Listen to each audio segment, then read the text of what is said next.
And welcome to the Jimmy Daytona Show. Today, I have one of my best friends, Chris Lauderdale, which, interestingly enough, is one of the inspirations between why I call this show the Jimmy Daytona Show. Thanks to him. It's great we made this happen after so long. Yeah, I know you got a lot of diverse interests into some really good craft brews, some great hard rock and yacht rock music. You're ready to bring a lot of people together. And, it's finally to have you on the Jimmy Daytona Show at long last. Yes. I'll start off with, how did you get the name Chris Lauderdale? Are you going to tell us the story in the next New Hampshire Chronicle? Absolutely. Yeah, I was in Fort Lauderdale in 2011 after a long-term relationship, just needed to get out of Massachusetts, get out of Dodge.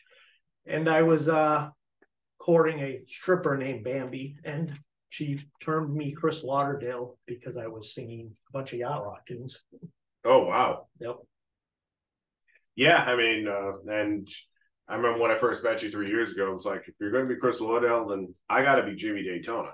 Yep. Because, my Aunt Peggy lived in Daytona Beach. A bunch of my cousins grew up there. A big Been to Daytona once in 2000, my first and pretty much only spring break when I was in college. Yeah, freshman year spring break. My friend Tara sold me the tickets.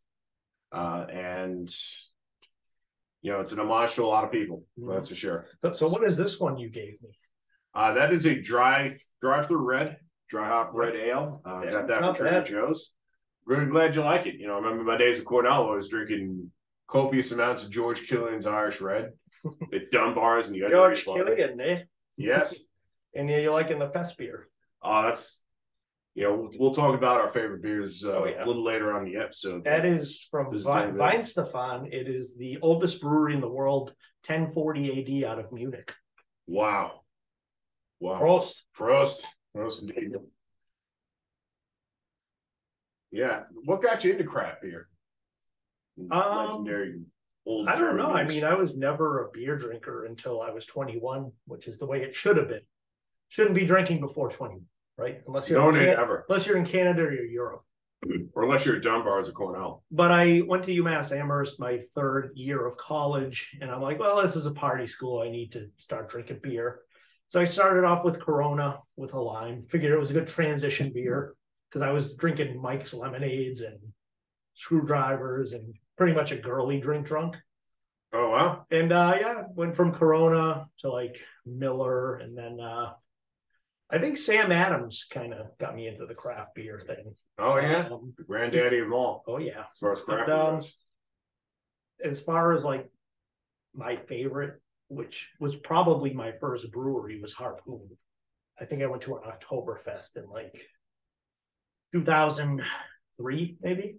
Oh my gosh! Wow. Yeah, Oktoberfest at Harpoon, and Harpoon IPA is pretty much my go-to. It's just consistent. It's like crisp. It's not too hoppy. It's got a slight bit of maltiness as an English style IPA, and it's like non-hazy.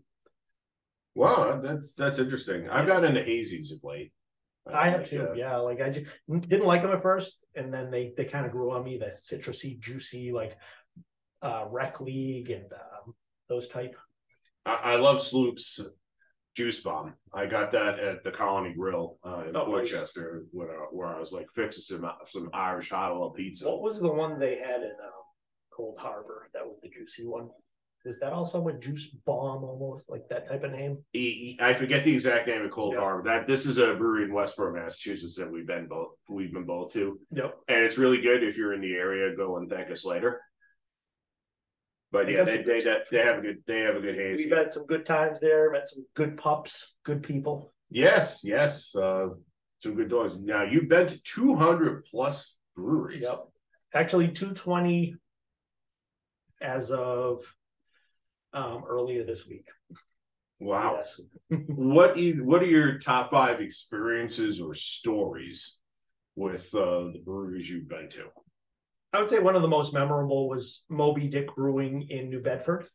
Wow. And it was kind of just the whole experience of the day. Like it was COVID, so a lot of stuff was shut down, and they were one of the only breweries open.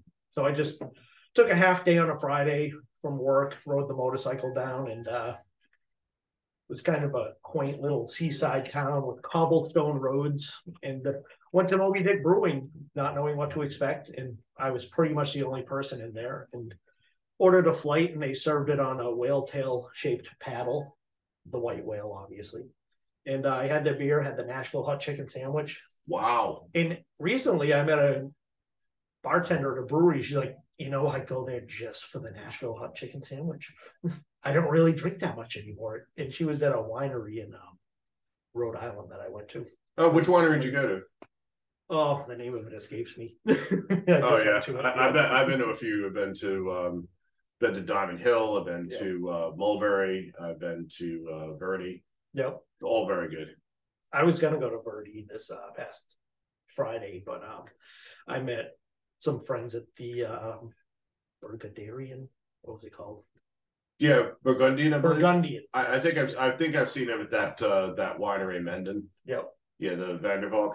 Mm-hmm. They've like got the Belgian waffles and whatnot. Oh yeah. Yep. Yeah, are you into any other types of drinks other than beer? Yeah, all of them. Oh yeah, any favorites? Mai Tais from the Dragon, King Jade, and Medway Lotus to be the most reputable. Yes, Dragon 88. Definitely wines, like more rosé, dry type of rosés. Rosé all day. Oh yeah. Well, this is a Wolfer dry rosé cider, and they have some really good. I'm from Long Island originally, and they got a really good winery and cidery out in the Hamptons. It's my favorite whenever I get to visit. And, they have like some 139 that I'm like really impressed with. Yeah. So I made a point of bringing it for the show to partake it a little bit later. Grazie. I know that you also are an Internations Consul. Yeah. How did that happen? How did you get to be an ambassador to, people newly minted to this country or newly minted professionals? How did that come about? I discovered Internations when I was in Prague. Went to an event, like a dance club event at the Žižkov Tower, and it was Internations, and I knew nothing about it really.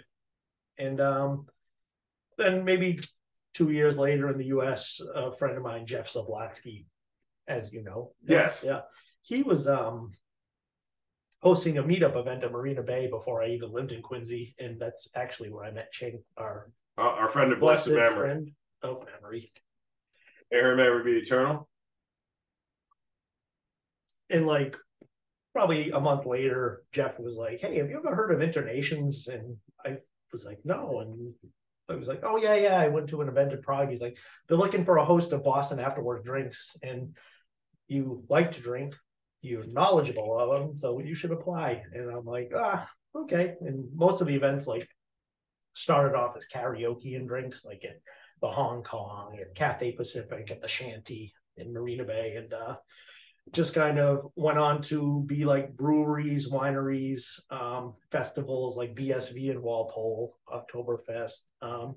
Upcoming, we got Snowport in the Seaport, December 10th. Wow. I even like to do concerts like Boston Winery, like Glenn Phillips is coming up. Lisa Loeb was another event. Stephen Page from Bare Naked Ladies. Nice. Fastball. Yeah. Well, speaking of City Winery, the two of us and two other people dear to us, we're seeing Rachie Yamagata. She's one of my favorite singer-songwriters. She got me through a rather rough patch of my life. She gives 5-star hugs as well. She's just an absolutely lovely musician, and I can't. I purposely didn't listen to any of her music because I want to be surprised by the live show. Yeah, and City Winery's got some really good wines too for and really good shows, and just a really fun experience. Now you mentioned Prague. Yes. It seems like it to be like just a very old classic city. What was your experience? Definitely. What are your favorite sites there? The Old Town Center was beautiful. When I had been there, they had the winter market, and it was the first time I ever had roasted chestnuts. You remember the old song, "Chestnuts Roasting on an Open Fire"? Like, they don't have that in the US. You have to buy them in a market and roast them yourself in the oven or on an open fire. But in Prague, they just serve them in like a little container and you eat them, and they have mulled wine, and that's what introduced me to mulled wine, which you have sampled. Yes. We're good, Errol. Oh, yeah. And yeah, Prague was great. I went to the Pilsner Urquell Brewery in the city of Pilsen. Great tour. Yes, absolutely.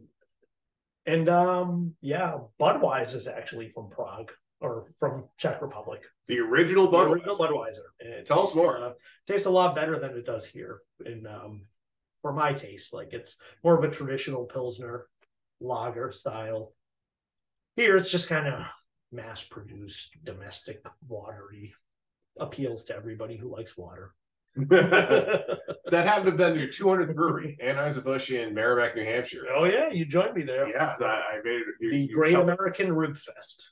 Yes, so it's really good ribs and some Budweiser. And I mentioned to some of the bartenders it was my 200th, and they're like, "Well, this one's on us. We want you to have a great experience for your 200th." Yeah, it was a day in full, that's for sure. Oh, yeah. Between the eats, the drinks, some of the craft breweries they've absorbed, like Elysian and the one in Chicago, blanking on Goose Island. They've also absorbed Blue Point. Cisco also. Oh, they've absorbed Cisco. Yeah. I know. I remember having a Cisco there. Yeah, I'm fixing to bring it to Blue Point on my next Long Island trip. We didn't get to make it, but it's on the books. It is going to be there. Yep. Love their Optical Illusion, toasted lagers, just to die for. I like their IPA. Yeah. They're definitely one of my favorite IPAs. That's for sure. Mm-hmm. I know you're also big into music. What kind of music do you like best? Mostly a rock guy. Lately it's been kind of a soft rock, jazzier style. New retro, definitely finding bands on Pandora. Oh wow, that's wonderful. Who are some of your favorites? Both from back in the day and currently. Any recommendations for our listeners? Rush, as you know, they're my favorite. Mine too. Some recommendations. Been into yacht rock a little bit lately, and Bill LaBounty. Never been played on the radio. He's kind of like a unsung hero of yacht rock, the goat of the boat. Wow, that's some wonderful. have termed him. Any other yacht rockers that you like? Mark Jordan. Mark Jordan. Yeah, he sings a song called Margarita, and it just randomly came up on a playlist. And I was like, wow, if this isn't a lost gem of the ocean. Wow. Yeah, he's good stuff. Let's see. Christopher Cross, obviously. Yes. Michael McDonald. Yeah, I like Rupert Holmes a lot too. Rupert Holmes? Yeah. Yes. What you gonna do about him? And Escape Pina Coladas. Yeah. Yep. Yeah, good stuff. I used to sing in a band. What was that like? What was that whole experience? I first got into a band in 2003. They were actually out of Framingham State called Solacious, but I never came across them when I was in Framingham State. And I was a bassist for that band for probably 4 years. And it was some great experience. And the way I got in this band was I was at a party with my friend Mark, who you just met the other day. Yes. And I think it was a party at his place, and this friend who was maybe a few grades lower than us, Dave Pepin, he's like, "Oh yeah, I just joined this band and I'm the guitarist and they're looking for bassists." He's like, "I heard you play bass." And he's like, "Do you want to go to a show at Harper's Ferry with me and see Solacious?" And I saw the band and I was just like digging on their vibe. They're kind of like Spin Doctors, a little bit like Dispatch. And I'm like, yeah, I'll be the bassist. I could rip that bass apart with that. Put some good bass lines in. And joined the band. I was with them for 4 years, some good times. We played a lot of great places. We played the Middle East. We played Harper's Ferry before it was Brighton Music Hall. We played TT the Bears before it was Sonia, Copperfields at Fenway, even the Paradise. Wow, the lounge, but still the Paradise. It counts. That's kind of reputable. Yeah, that's really awesome. Yeah. You mentioned Dispatch. When I understand you have a friend who used to be in Dispatch. Yes. And you saw him this summer. Pete Francis, I saw him at Knockabout Brewing. It was kind of funny. You've heard of Untold Brewing, right? Yes. Yeah, yes, they're out of Situate, one of my favorite, probably my favorite, South Shore. The Irish Riviera. They basically the story is like Pete Francis, his solo song is called Untold. He has an album called Untold. And I mentioned it to him, and I'm like, you should totally play Untold Brewing. And he was like, Yeah, they were just kind of a smaller brewery, so we couldn't get it there. But I think I got him into the brewery scene. So we played Knockabout, and he did a great show. He played a couple Dispatch tunes, and then I got to hang out after the show, shoot the shit with them, good stuff. Well, I know you embrace a lot of live music shows. So, oh yeah. Well, I know we've been to some together, such as Monsters of Men, Silver Sun Pickups, Sophie B. Hawkins, and Paula Cole. Last weekend, Garth Brooks, Queensryche, and Jeff Tate, who used to be the legendary lead singer of Queensryche. I would say, what are some of your favorite shows you've been to? I would say Garth Brooks was one of the best, just based on the ticket I got being so close. Yeah, you were kind of as close as I was, right? Yeah. I was. Yep. And Paul McCartney was great, Steely Dan, but I would say the best show of this year was Aerosmith, just at Fenway being that close, like randomly, like buying a Live Nation ticket, and like it was an obstructed view. I went to the Live Nation booth, and they're like, "Oh, we're sorry, they probably put the wrong ticket location." And they go, "How many people are in your party?" And I just go, "1," and they're like, "Enjoy. You got section 1 on the field," and it was great. Wow, what an experience! And he played "Dream On" with a white piano on top of the monster. Wow, amazing! And Joe Perry was ripping that guitar solo. Breathtaking. Oh, yeah. I've been to a number of concerts over the years. Like I've seen Rush 3 times. 10 times. 10 times. You got me beat. Wish I got to go with you. Yeah, I'm a birthday twin of Neil Peart of blessed memory, the best drummer of all time. You know, he just that band is so intense, and so it's like for a 3-piece. Yeah, big sound for a 3-piece. Really, yeah. I've seen Foo Fighters twice. Have you seen Pearl Jam? I have not seen Pearl Jam. I have not either, but Eddie Vedder is a birthday twin of me. Wow, really December cool. 23rd. Yeah. Yeah, and Alison Sudol of A Fine Frenzy. Oh, nice. Too. Yeah, she's I had the privilege of meeting her once. I'm into a lot of music that my former wife contemptuously refers to as chick pop. There's these female singer-songwriters got strum a guitar, play a piano, sing professionally. I got you into some newer chick pop bands like Samantha James. Yes, yeah, I think we have her playing in the background here. Yep. They strum a guitar, sing confessional lyrics. A lot of them, or a piano. Yeah, some of their lyrics have got me through some tough times, like Sarah Bareilles especially. It was just a thrill to meet her back in 2015 and thank her for getting me through that rough patch. And nice. It's cool to meet some of these people who are in the public eye, and meet them and thank them and realize they're real people. Worked hard and made it good. Yeah, I had met Sean Mullins at Newburyport Brewing. He did an acoustic set. Oh yeah, probably that lullaby song. Rockabye. Yeah. And it is called Lullaby. He's like, everybody thinks it's Rockabye. And he's like, why didn't you just name it that? He's like, because that's not the name of it. But he covered House of the Rising Sun.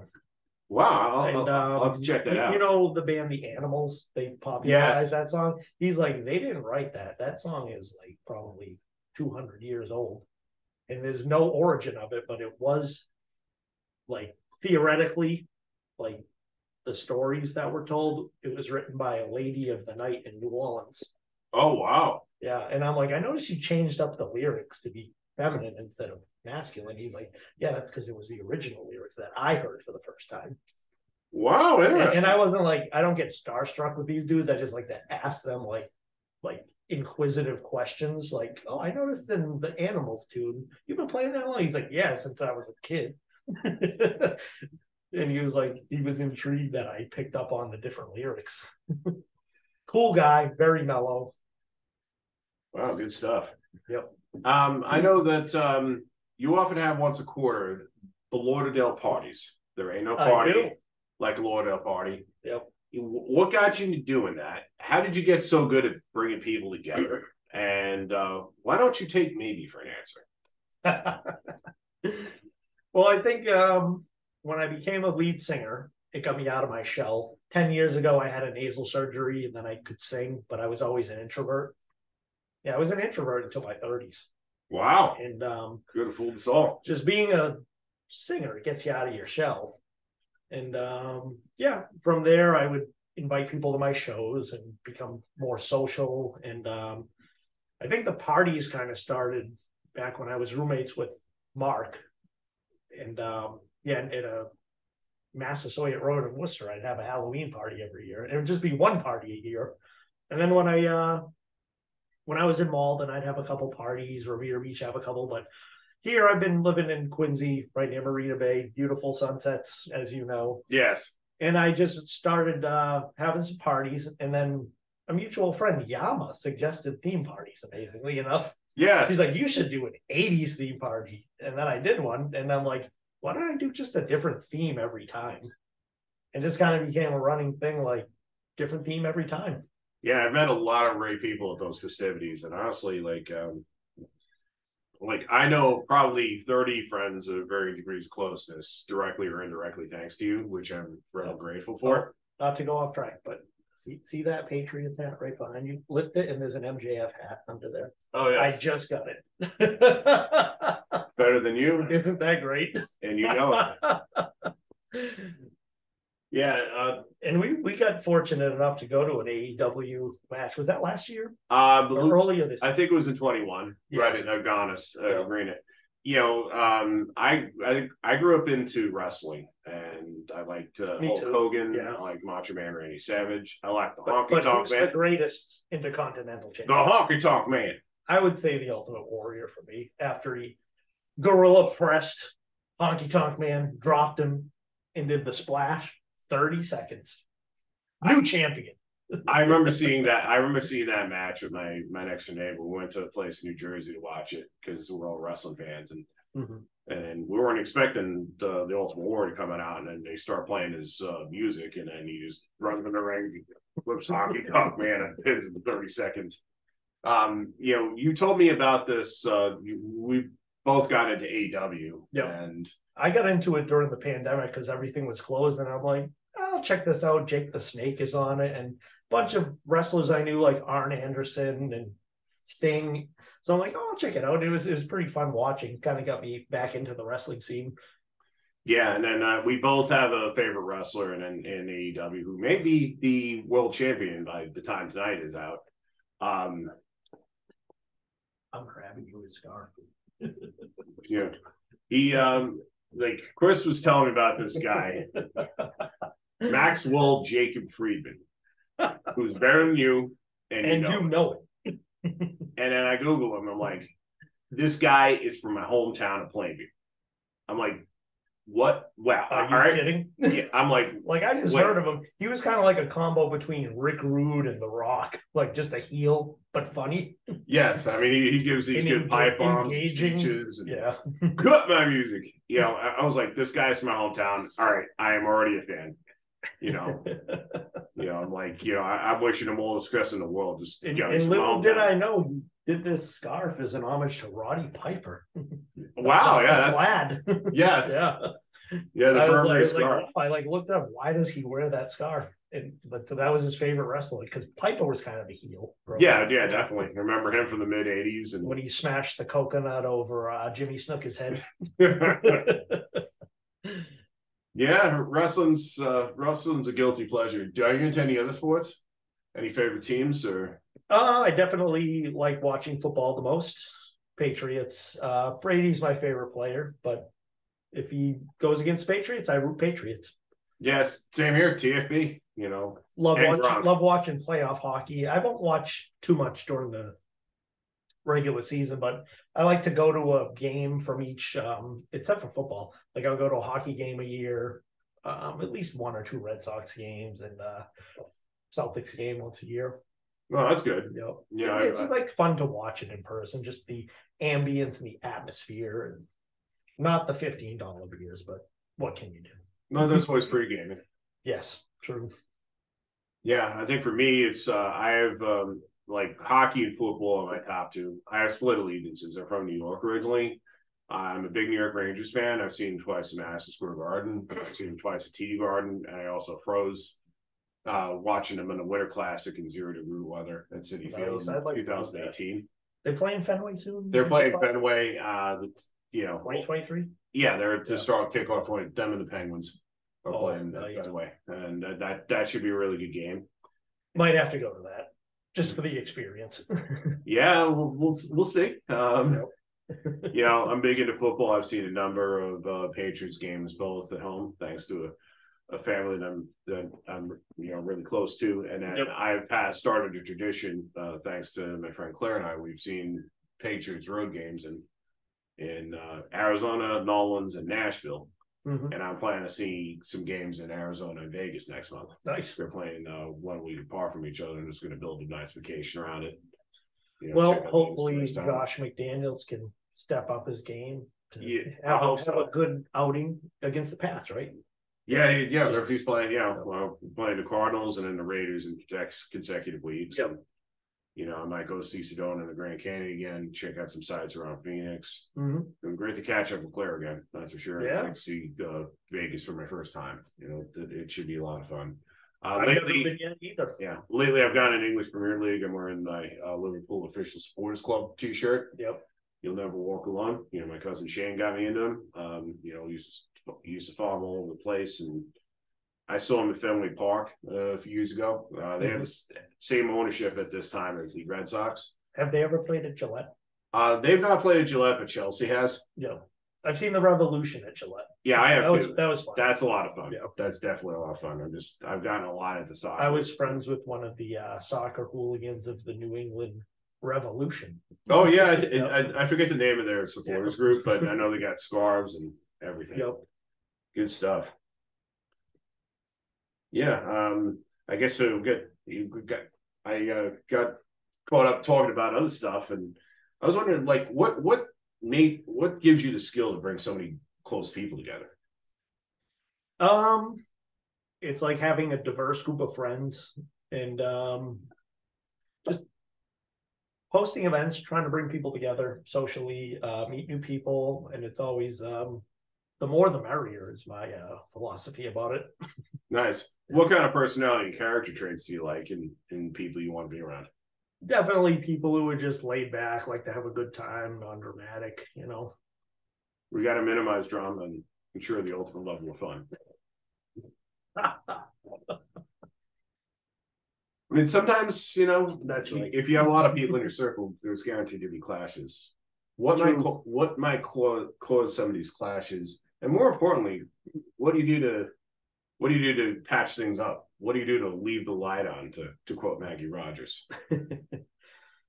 Most of the clashes I have observed have been alcohol infused or some sort of substance. Pattern recognition. Yeah. Or stealing my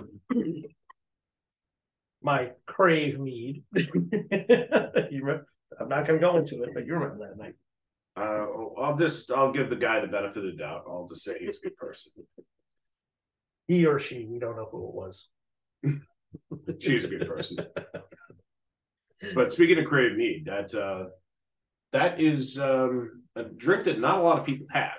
How did you get into crave, or how did you get into mead? I heard about crave mead from you. Yes, but I got into mead a while ago. In the Czech Republic, they have they called it a honey wine, but it was pretty much a mead. It was called Medovina. Oh, that's so good. Yeah. And I love Apis out of Poland. And I have not found Medovina around here except for at a Czech-Slovak festival. They have it at church in Lexington sometimes. So it's Nestroví. Nestroví. Like my mead, I have a few mead stories. My former wife and I used Mead Hall, obviously. Mead Hall of blessed memory, so to speak. Yep. Yeah, we had a few good times in Mead Hall. Like as for my mead story, I got into it thanks to my former wife Melanie. We used to live in upstate New York, and we checked out a meadery place called Earl Estates, and we really liked it. It was really sweet. And then I ended up going to Ireland on my own for my cousin Pat's wedding, and I get on a transatlantic flight over to Ireland, and our first night we go to Bunratty Castle, which actually has mead. So mead in Ireland? Yeah, they actually make. Isn't it like a Greek? No, Norwegian Greek. It's I think it's more Northern European in my experience, but they have a meadery at Bunratty Castle. So when you get into Castle, they pour a glass of mead for every person who goes in there. Nice. My family thought the mead was way too sweet, both immediate and extended. So what's their solution? They pour the glass of mead into my glass of mead. I polished off, I don't know, 5, 6 glasses. Transatlantic flight, before I've had a chance to eat dinner, jet lagged. What could possibly go wrong? True. Oh, so I think the first time I had mead was on my 30th birthday at Medieval Manor, right over there.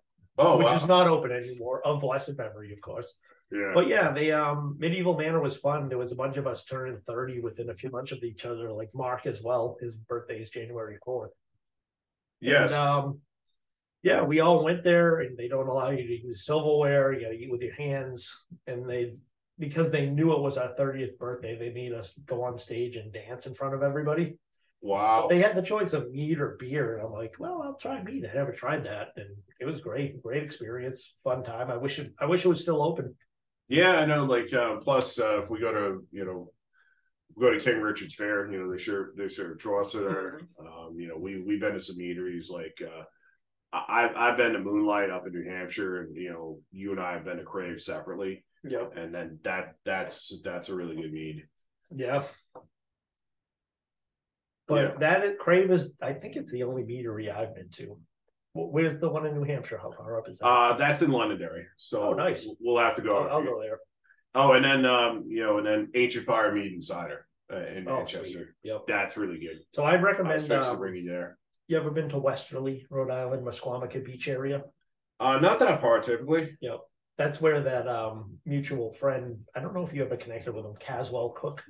I know you were talking about him. Yeah. I was in Brooklyn and I wouldn't have made any time. I hadn't seen him in a while, so I just I had some time off during Christmas last year and whatever. No, August of this year. And I just went down to Westerly. Haven't been there in a while. There's a place called the Tapped Apple, and it's a winery cidery combo. Wow, that's wonderful. And then they do flights of, you can do a combo of like wine and cider or just cider. And then they have balsamic infused ciders. So I had a coconut balsamic cider.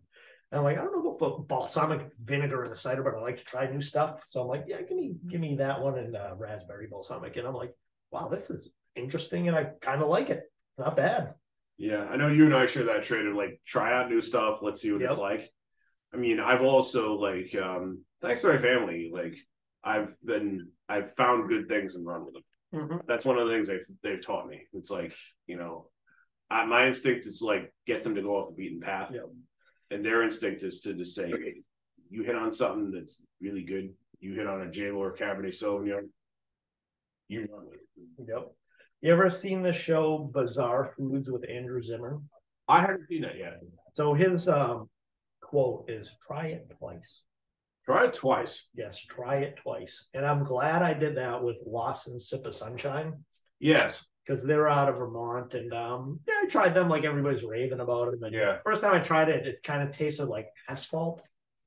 Oh, wow. Like the aftertaste was like very piney tar. And then the second time I tried it, Lawson was actually at Mead Hall. Wow. And I'm like, oh, I actually like your beer this time around. I'm glad I could have given him some positive feedback. Not been like, hey, your beer tastes like asphalt. Yeah. No, but I tried it the second time, and it was kind of like a combination between Heady Topper and Harpoon. And I will say Heady Topper for a beer. They're Alchemist Brewing in Vermont. Heady Topper is so unique. I kept hearing hype about it for years. And then I went to Vermont, just a road trip, 2 days, and I had Heady Topper. And I'm like, okay, it lives up to it. Yeah, my sister-in-law's sister and her husband are big fans of Alchemist and a lot of the Vermont craft breweries. We sometimes compare notes. Yeah. But I have a cousin who I'm about to see for Thanksgiving. He loves Trillium especially. Oh, I would recommend Beer Naked Brewing. Where's that? It is in Vermont, up near Hogback Mountain. And I had one of their bottles. They do make mead. I had a two-year aged mead. And they make it there. So actually, I've been to 2 meaderies now that I think of it. But they're mostly beer and cider. Wow, that's good. Yeah. And they try to do funny puns of cider names. Like the cider was called Up in Cider. Wow. Oh. And when people would order it, they'll be like, "Oh, I'll take the Up in," and the bartender was like, "The Up in." Yeah. Speaking of cider, he was a ball buster. Yeah, this is Wolfer 139. I'm from Long Island, and one of the things you'll see in Long Island, especially if you take the New London Orange Point Ferry, is there's like a gauntlet of wineries in North Fork, and you can like so many really good, especially red blends, in my opinion.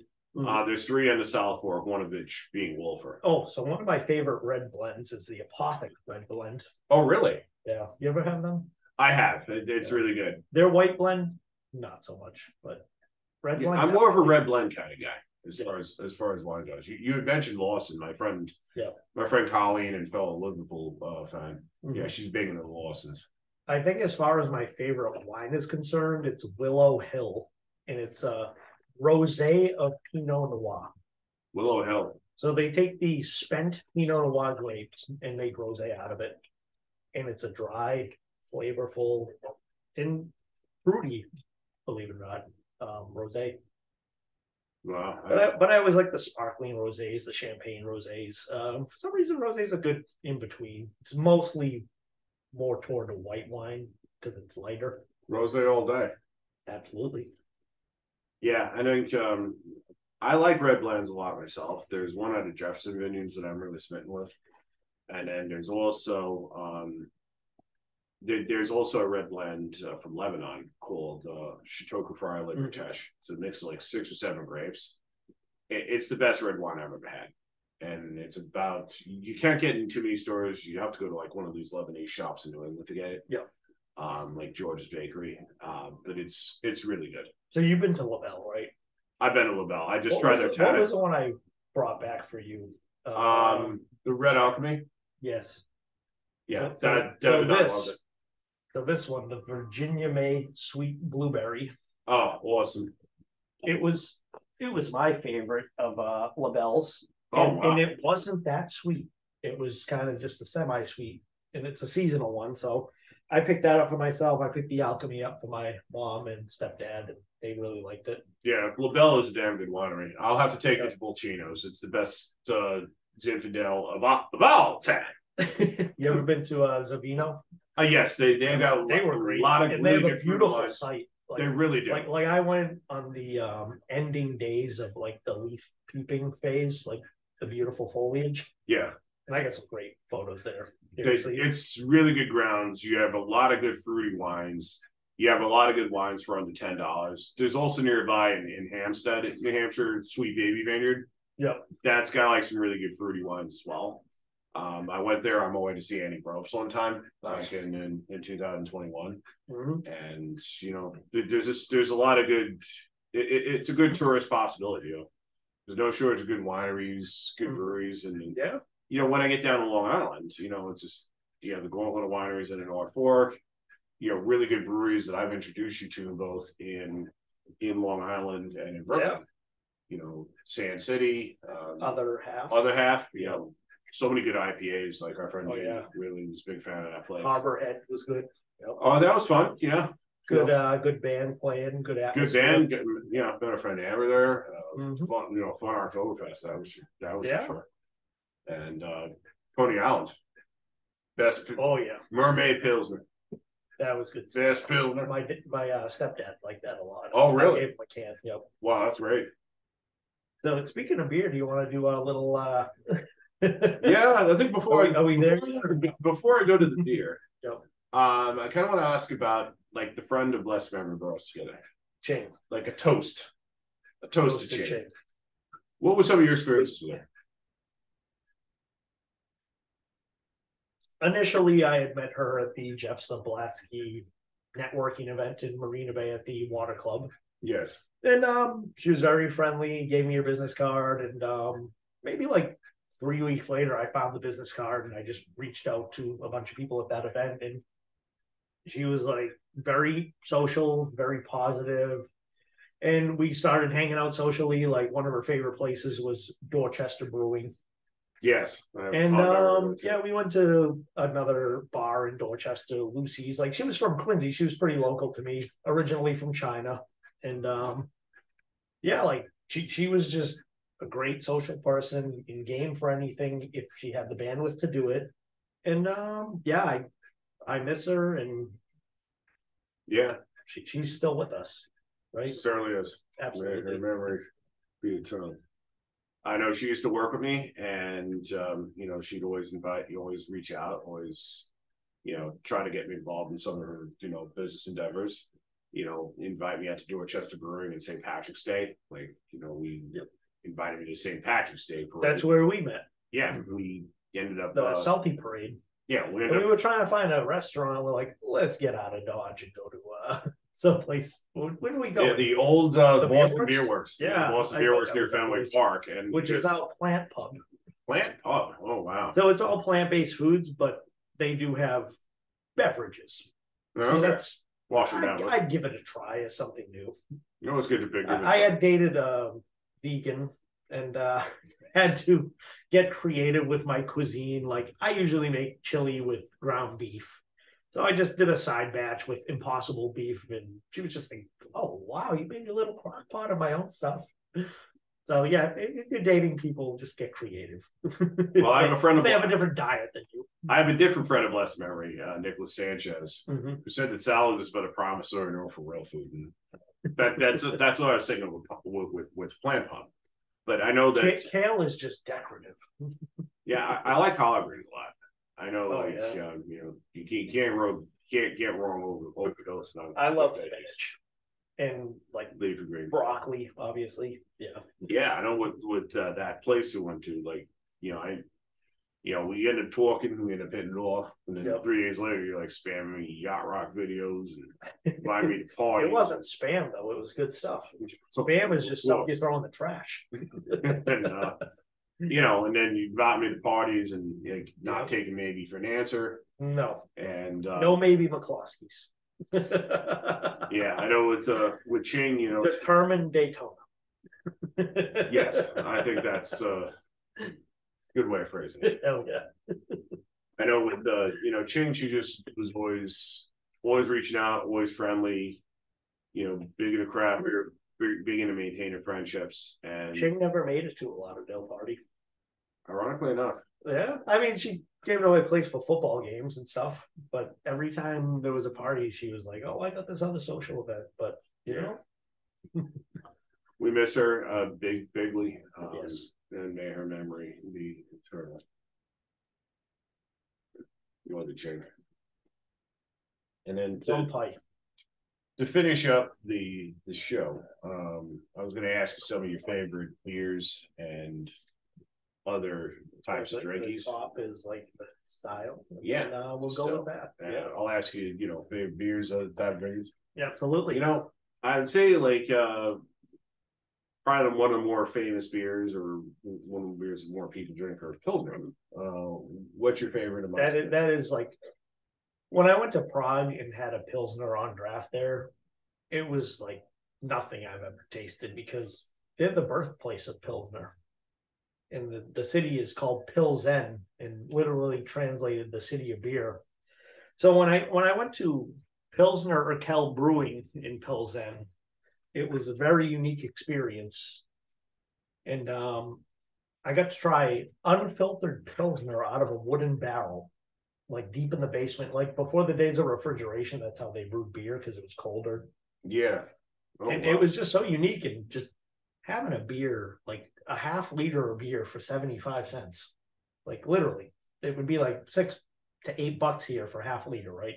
Of Pilsner quality, would you say? Yeah. 75 cents in Czech Republic. All right. Thanks for the tourism recommendation for the Czech Republic. 75-cent beer. That's really. I think my favorite of all time is I just went there. Coney Island beer. I like Mermaid Pilsner. I like Coney Island beer a lot. That was fun. The best Pilsner of all time. And it's right near the docks and the boardwalk. And oh yeah, just Nathan's hot dog. Yes. Yeah, we're walking over the boardwalk, and $6 a hot dog, but it's still a good good hot dog. It really The is. chili with the cheese. Yeah. You know, we're there with some of our good friends, with Sarah, with Chanya. Yeah. It's a fun day. I forgot those were double-sided. I put it away. Like, oh my gosh, it's different than mine. Well, there's this other beer called Fest beer. Which you are having right now. Yeah. I was incredibly impressed. And I had never knew Fest beer was a thing until Mead Hall. Really? They would serve 1 liter of Fest beer during Oktoberfest from September through October. And I tried this thing. I'm like, this is like a Pilsner lager type of beer, but it's stronger. And it is my favorite, like, October style beer. Nice. And yeah, Weihenstephan, oldest brewery in the world. I was very impressed. This is my first time trying this particular Weihenstephaner. It's damn good. It's quite good. Kolsch. Yeah. That's like a German beer that's starting to creep up in popularity. I have an update on that, though. Okay, then. So, yeah, Riesdorf was my favorite Kolsch until recently. I went to Notch Brewing for a Kolsch night this past Monday. Where did? And I think I sent you that. Notch in Brighton. Yes. The original Notch is in Salem. Oh, okay. But yeah, Notch Brewing had a Kolsch night, and their Kolsches were only like this big with a little skinny glass called a stage, and I had like 9 of them. Okay. nine little glasses, but it was the most delicious Kolsch I've ever had. Oh, really? And they gave this great sausage platter, and I would say hands down my 2 favorite breweries in Massachusetts are Harpoon and Notch. Nice. Because Harpoon does my favorite style IPA, English style, and Notch does excellent job of European beers. Do you have any favorite breweries in other states, like, you know, Vermont or New York, or, you know? I would say in Philly, I like Warwick Farm. Yes, yeah, our friend Francesca told me on that. In Lauderdale, I like Funky Buddha. Nice. Wow, good stuff. That was delicious. Vermont, Snow Republic was amazing. Wow, nice. And Beer Naked. Yeah, Beer Naked was a great one. And they had a brick oven pizza. Wow. I mean, amazing. As far as New York, I would say I actually liked our time at Bronx Brewing. That was pretty fun. It was just under a bridge. Yes. It was like, oh, here's the Bronx. All the graffiti. But the beer was amazing. My dad's hometown, the Bronx. My dad's home brewer. You mentioned, right? I saw this little cheat sheet we got, Riesdorf. What was that like before Notch stole its championship belt? Oh, it was a great one. I mean, it was very comparable to the Devil's Purse one. That's also very good. Yeah. My favorite's Apponaug out of Rhode Island. I think they're of blessed memory. They burnt down, maybe. Oh, really? I didn't know. Gene told me about that. That's not good. But we are on to Marzen, I think. Yes, Marzen. So that's more. The Sam Adams October. Yes, that is traditionally. And we've had that at the old Ground Effect, which is now Clover Road in Hudson. I would say Polliner is my favorite Marzen, and it's just, I mean, it's like lighter body malty beer, and it's I guess it's an amber kind of brown ale type of coloration. Wow, good stuff. Yep. What about ambers and reds? You know, like the Georgia Killings of the world. Hands down, Cape Cod Red. Nice. Yeah, every beer I've had there has been amazing. And I usually just I go down to Dennis once a year. My college, Framingham State, does an alumni event there every year, like a boat cruise out of Sassuat Harbor, or like a lobster bake on the beach at the Lighthouse Inn. And I'll go to a brewery I haven't been to down at the Cape. I still want to get to Buzzards Bay, but that's more like New Bedford. Yeah. But yeah, Cape Cod Red, amazing. Yeah, mine's the Sam Adams Brick Red. Oh, that's probably my second. Yeah, they just anytime I'm glad they opened it up to cans and serving it at other places. Yeah, just the only place I could get it, like, you know, on draft at like one of the Boston pubs I've been to. Whenever I get a chance, to go.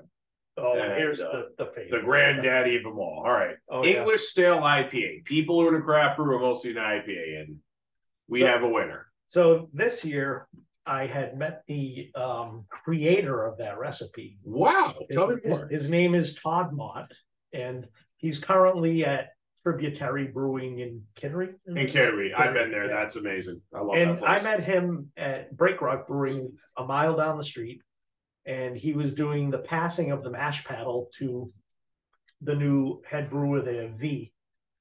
Not the new head brewer, she's the head brewer, but it's like the first brewery in Quincy in 20 years. Like there was Quincy Ships Brewing in 99 to 2000, and they re-released Abigail Adams Amber, which I think I've given you one. Yes. Yeah. And it's amazing beer. It won awards. And the passing of the mash paddle, I met Todd Mott, and people were like, do you know he made Harpoon IPA, like the first recipe? I'm like, no shit.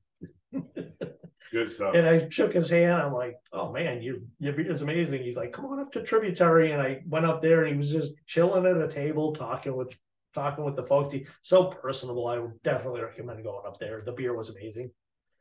Yeah, I think my favorite, my three favorite IPAs, and I've had a bunch of really good IPAs. Yep. Dog shithead IPA. Hell yeah. We have an in-joke regarding that. Through like one of your good friends. Yes, he coined it. Yeah, my friend Mark, he used to only be into like Bud Light, Heineken, Beck's. Beck's, yes. So I gave him a Dogfish Head. He's like, Dogfish Head? This is dog shit head. And he just, Jimmy fell in love with the term. I think my next two are both on Long Island. The Optical Illusion from Blue Point. Yep. And the Oopsahotma Pants from Sand City in Northport. And I know you really had a good experience there. Oh yeah. With trying out some new brews. The people. I mean the bartender just kind of I started talking about styles of beer, and he's like, let me let you try this porter. And I'm like, oh, this is cool. Oh, we're on the Juicy Hazy. Juicy Hazy. I've gotten into more of them late myself. What's your favorite? So it's Big League from Harpoon, Juicy Hazy IPA, but they removed it and came up with a new name for it. It's like just Juicy. It's called Juicy now. Juicy. And I'm like, wait a minute, where did Big League go? And they're like, oh, we just wanted to keep Reckley like a lighter style beer. And just the league beers, like this is 0.5% other league beer. I guess it's not called Big League for nothing. Yeah. So Big League was like an 8%, so it was a little too heavy to be like an after sport beer. Mine is the Juice Bomb from Sloop in Dutchess County, I believe, in New York. Juice Lord out of Lord Hobo is pretty good too.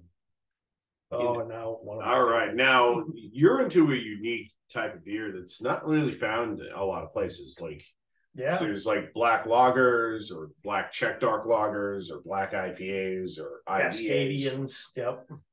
What's your favorite? Why? Definitely Flying Dreams, Nightcrawler, IDA, India Dark Ale, which is it's a black IPA. It's a Cascadian Dark. It's just basically a black lager with hops. Like it started off as a joke. Somebody was like, oh, you should combine a stout and an IPA. And somebody did it, and it was popular in 2012. 21st Amendment had Back in Black IPA, and Clown Shoes had Hoppy Feet. Those are the only two black IPAs I knew of. And I just don't think they got on the loop of the IPA craze that was occurring back then, which is still occurring now. Yeah, it still is. And I just think people were afraid of a dark beer. Like they're like, oh, it's going to be too heavy, too malty, whatever. And it's not at all. I mean, it's like a good combo of like slight hoppiness, refreshingness, doesn't have a heavy body, a little bit of malty and roastiness to those. But I was happy to see within the past 2 years, at least 7 black IPAs came out. True North had one. Shadowcaster was one out of Untold. Shadowcaster's amazing. Wow. Black IPA. Well, that's really good. think my favorite I try to check dark lager from Circa in Brooklyn, right over the Brooklyn Bridge, like that place I was fixing to bring you to on one of our trips to see Sarah. That's my favorite of like the dark beers that you tend to really like. Yeah. Yep. And now we're on to another Schwarzbier. So this is a traditional German dark lager. So my favorite is the Schwarzbier from Winter Hill Brewing, which was renamed Brandon. Oh wow, Dark Brandon. That? Yes, Dark Brandon. Yeah. And I didn't know the joke behind that, but yeah, I'm sure you do. Yes, I think there's Dark Let's Brandon. Go Brandon and then Dark Brandon. Like, it's a really good beer. I had it there Oktoberfest. Porters, everybody loves the Guinness, but I think with all these craft breweries, I think people have moved on or graduated from Guinness. Yeah. What's your favorite porter? My favorite porter is from Indie Firm, and I believe the name of it was Flying Horses. I haven't had it in a while, but their benefits went to like Horse Rescue, like who was their neighbor in nice. Plymouth. Wow. Yeah. Good in difference making too. Yeah. I think my I know like in that porters, they're quite good. Yeah. Stouts. Yeah. Everybody would go with Guinness traditionally. Maybe if I went to Ireland, I would say Guinness. Yeah. But it's the granddaddy. Here, I would say Murphy's Irish Stout. I like it better than the Guinness here. Haven't got to go to Ireland yet to sample that, but yeah, Murphy's is a little smoother than a Guinness. I do like Guinness, but I do too. But it's almost part of being Irish. But I prefer a dry Irish stout to one they put vanilla and coffee and all that stuff in. I think my favorite stout is Old Rasputin, Russian Imperial Stout. It's so powerful, so potent. One time the New York Rangers were in the conference final in 2015. It was, in my opinion, their last best chance to get a Stanley Cup during their run. I literally cried in that stout when they lost Game 7 to the Tampa Bay Lightning. Wow. It was kind of a mix of the beer being that potent and then, me kind of not being in a good place because of the team lost. That's my favorite stout. And that's all for the that's all as far as beer goes. A kind of a beer adjacent thing would be the cider we had here. 139 of Wolfer is my favorite. We've been to a few cider joints like Carlson and Lookout Farm. Like, do you have a favorite cider? I would say Woodchuck Green Apple. I've always loved that green apple taste, like kind of a dry, flavorful cider. Wow, great. Yeah. I love the green apple flavor, like even like Smirnoff green apple vodka, the Ciroc vodka. Mr. Vodka. Does he need to make an appearance? He may. My favorite, I was formerly married to a Polish woman, and a lot of Polish folks tend to prefer potato vodkas instead of grain vodkas. Because they don't have a lot of bite to it. That's actually a grain vodka. It's a damn good grain vodka. Belvedere. Polish. Yep. Yeah, there's an equivalent potato vodka called Chopin. That was my too. Yeah. That is so smooth. If you're not careful with Chopin, you can end up on the floor. Same with Ciroc. It's French grape vodka. So that's yeah. My favorite of all time is Christiani out of Norway. Unfortunately, it's not as popular as Is it available in the US? It is, but you got to order online. Like, I have to go to New York to get it, or I got to order it online. They make it out of glacial water and organic potatoes in Norway. And it's just got a lot of good flavor on the front end, but little to no bite in the back end. Yep. That's my favorite of all time. I'm like rationing my last bottle. Have I got to try that? I don't recall. Next time you're over, I'll have you try it. Absolutely. That's my favorite vodka. Shake and bake. Yes, indeed. What about wine? What about red, white, rosés? Any favorites? I don't really have any brands for reds or whites. I like Sauvignon Blanc, the nice, clean, refreshing wine. As far as reds, I would say Pinot Noir is kind of a lighter red, but I do like Cabernets and Merlots. Malbec. Yeah, that's really good. And we're both into sake. Yes. Both any favorites or either locally or public? Yeah, there's a restaurant in Gukaku. And they have a Harvest Square site. They have a Dorchester place, and they have a Brookline restaurant. And yeah, it's a Nagore sake. It's unfiltered, kind of keeps the rice characteristic. It's different than like a regular sake because most sakes are clear, and it's a milky sake. It's semi-sweet. Yeah, it's definitely a unique one. Yeah, we've had the privilege of visiting for the Star in Medfield. Yeah, and Brooklyn Kura in Brooklyn, and I visited. I visited Izumi in Toronto on one of my trips, and I was very impressed with all three. Very, very impressed with all three places. Yeah. And Mai Tais. Oh, Mai Tais. I would say, as far as Mai Tais go, it's Dragon 88, King Jade, and Medway Lotus. Those are the top three. Yeah, good. You been to Medway Lotus? Yes, a few times. You thought it was a little too watery and sweet. I agree. Yeah, I think. Yeah, that's why it's three. Yeah, that's why it's third. You're not first, you're last. But King Jade. Yeah, King Jade's quite good. It's like close to Dragon, but since I've been introduced to SP, Suffering Bastard at Dragon, it's kind of upped it. Yeah, it's only $1 more. It's taller, and it gets topped with a dark rum floater. Wow, good stuff. I know. You mentioned I forgot about the Bold Rock that you hooked me up with too. Oh yeah, when I was down in my Virginia vacation. Daniel turned me on it, and I'm really impressed with that. Sure. Yeah. Any final thoughts before we finish up? Just a life of beer, music, the ultimate level of fun. Never limit yourself of what your interests are. Always try to do new things, and you'll be surprised at what you find. Wow. Thank you so much for coming on the Jimmy Daytona Show. Yeah, thank you. Roast. Roast.